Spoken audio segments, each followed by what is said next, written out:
I do think that we should start out by just talking about like our favorite Final Fantasy entry. And so for a lot of people, their favorite tends to be the first one that they played.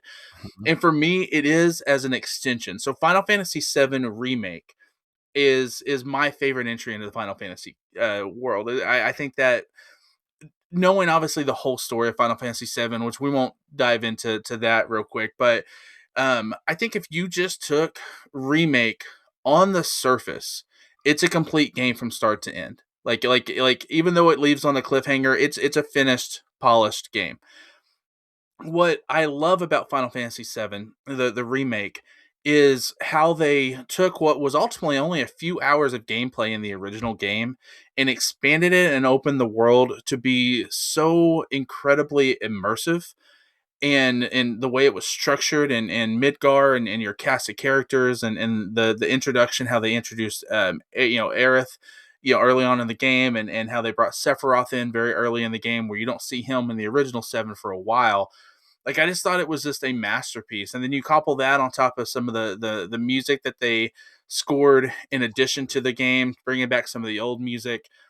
I just think everything about Remake is phenomenal. But I also know there's a lot of people out there who think that Final Fantasy VII in general is overrated, whether it's its characters, its storyline, or things like that. And I got to tell you, I can see your point for people who do believe that. I can certainly see it, because there has not been another Final Fantasy franchise that has been forced down our throats than Final Fantasy VII. It is everywhere.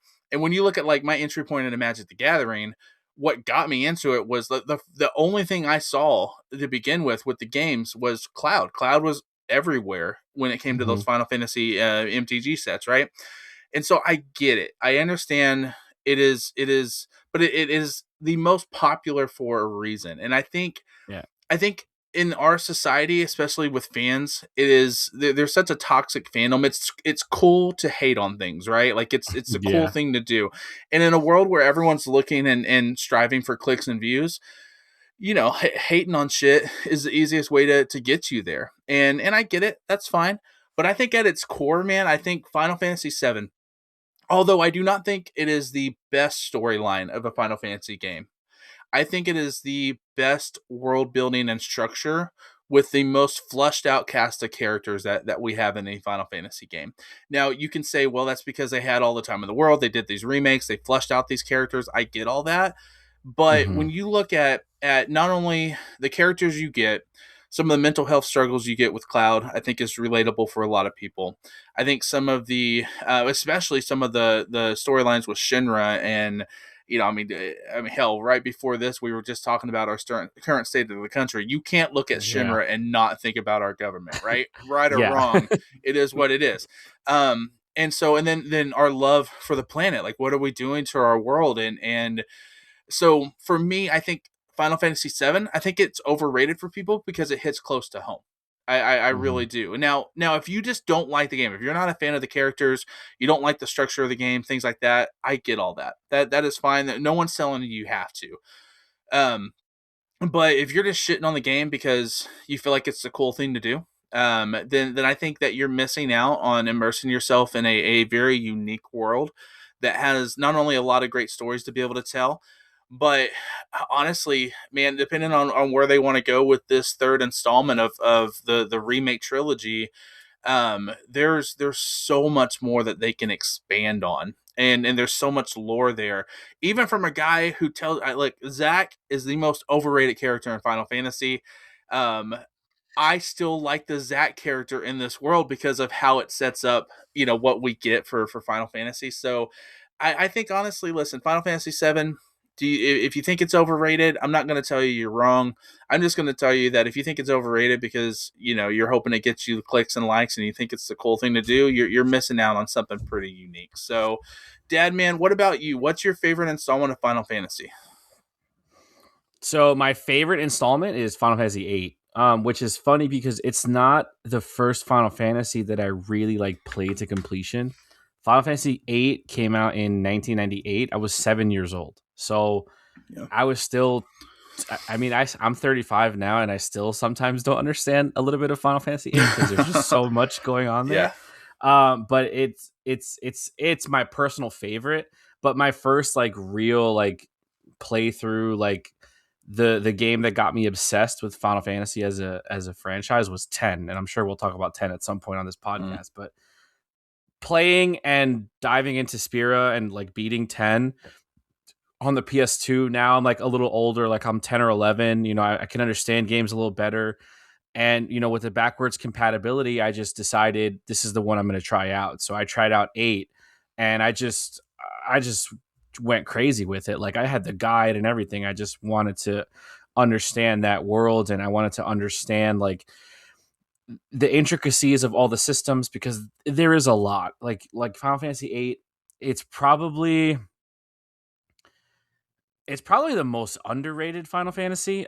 You know, you're talking about Final Fantasy 7 being the most overrated. I think Final Fantasy 8 is the most underrated, and I think it's because people struggle with the systems of the game. Like it's not watered down. It doesn't hold your hand. Like there are a Yeah. couple of tutorials in the beginning of the game, and then that's really it.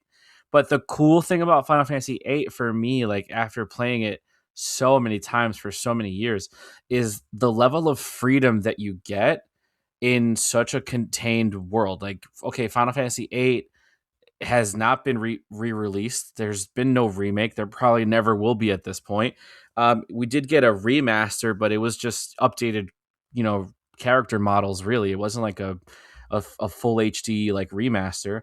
And it was generated on a world that was powered by the PlayStation One. So as limited as that, you know, hardware was back in the 90s, it still offered this vast world of experimentation, which is it's such a departure from what we were used to, like coming from 6 and 7, and 7 just being the global phenomenon that it was. Like if it wasn't for Final Fantasy 7, uh JRPGs here in America would not be as popular as they are.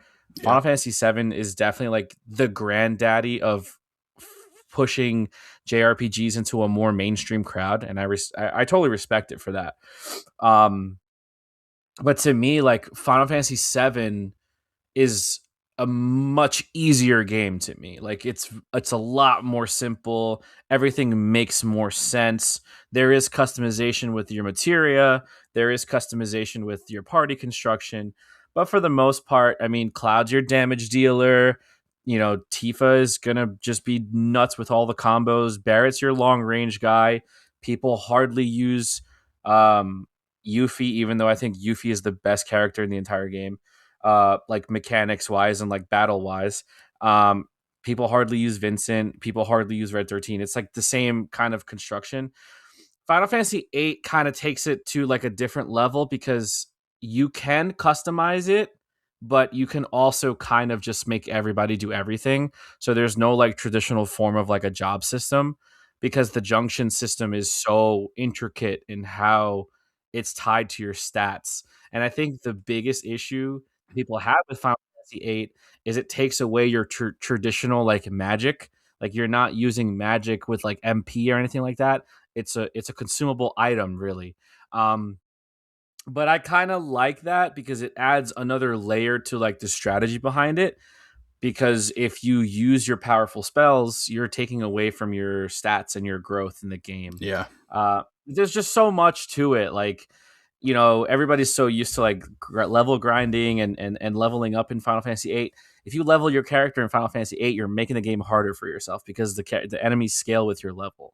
So it's like it kind of like takes everything that JRPGs has taught you and just completely reverses it and is like, no, don't play the game this way, play the game this way. But at the end of the day, for me, like what I resonate with the most is Squall. I think Squall is my favorite Final Fantasy character, period. I think he's. I mean, it's so subjective, like, you know, based off of how people feel about it. But I think he is the deepest Final Fantasy protagonist. Like his character growth and his story arc to me, like from start to finish, really comes completely full circle. Um, which is nice to see. And at the time when I was playing the game, like I wasn't really a teenager just yet, but I could understand like the whole teenage angst and everything. And there's just a lot of emotional weight that goes into it, and I just connected with Final Fantasy VIII on like a more spiritual level. That's why it has such a soft spot in my heart. But I can look at it, if I remove myself from a situation, I can look at it and say it's not a perfect game. There are some issues with the game, but I think it's terribly underrated because of how different it is from what came before it.